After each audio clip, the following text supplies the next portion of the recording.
It's pretty straightforward for the White County Warriors. Beat Denmark, and you're in the driver's seat for a Class 4A playoff berth.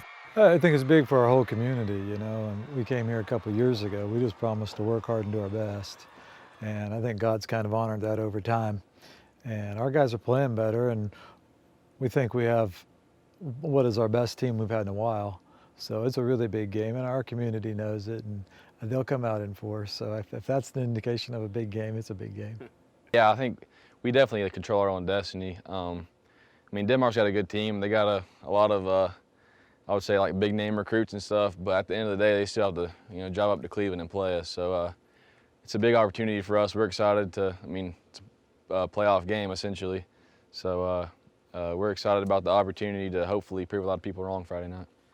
There's no doubt Denmark is talented, boasting several major college prospects on both sides of the ball. The offense, led by Auburn commits Aaron McLaughlin and Xavion Capers, is averaging 41 points per game and giving up just 12 points per game on defense.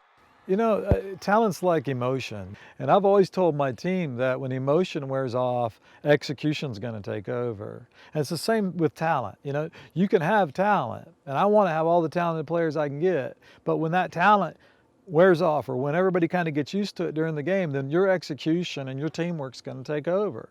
If they have that, then they'll probably win. If we have it, then we'll probably win. That's kind of how that works. Obviously, they're a pretty good team. They got some really, really good players, and we just got to play our game. I think our coaches always have a great game plan in place. And at the end of the day, our coach has been telling us all week, it's just another game, it's just another team. We can't look at them as world beaters. Our coaches always have a great game plan in place to give us the best chance to have success on the field. So we're gonna do what we do, what's given us success all season, and hopefully it works out for us. And if the Warriors are going to slow them down, they'll have to get out of the gate quickly. We have to fight, being able to get off to a quick start. All of our games have kind of have one thing in common. When we've won, we've got out of the gate pretty well. When we've lost, we haven't. All the second halves we've played well. So we have a lot of confidence in our conditioning and our training. The challenge is, can we start well against a really good team? I think we have to be able to protect, and if we throw the ball around, then it opens up the run game. So if we can do that, I would say throw it around early, spread it out, and hopefully we'll have a lot of success offensively.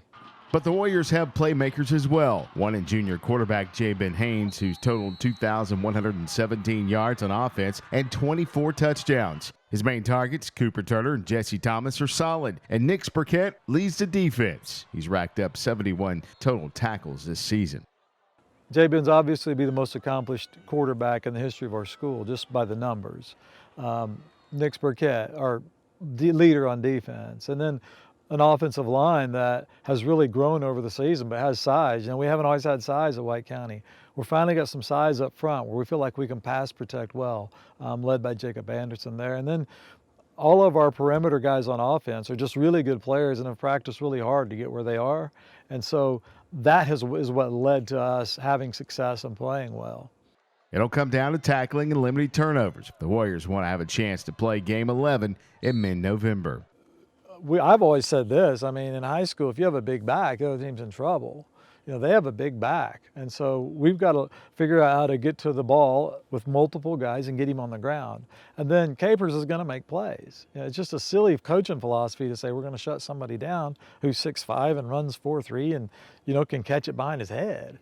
That's not the plan. That's not the game plan. The game plan is to hit them. The game plan is to get them on the ground and to play as hard as we can. So for me, it's about being able to tackle really well on defense, and then on offense, not making mistakes. If we can get this win, then we're pretty much guaranteed to playoffs. So what do you think the keys are to beating Denmark? I guess just doing our thing, playing our game. Obviously, they have a couple really good players, so we're not really keen on them too much, just trying to shut those people down and just playing our game.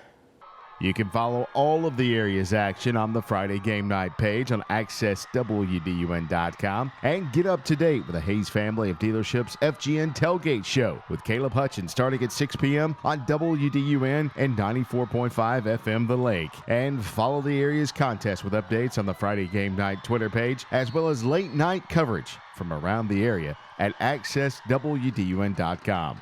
For Friday Game Night, I'm Bo Wilson.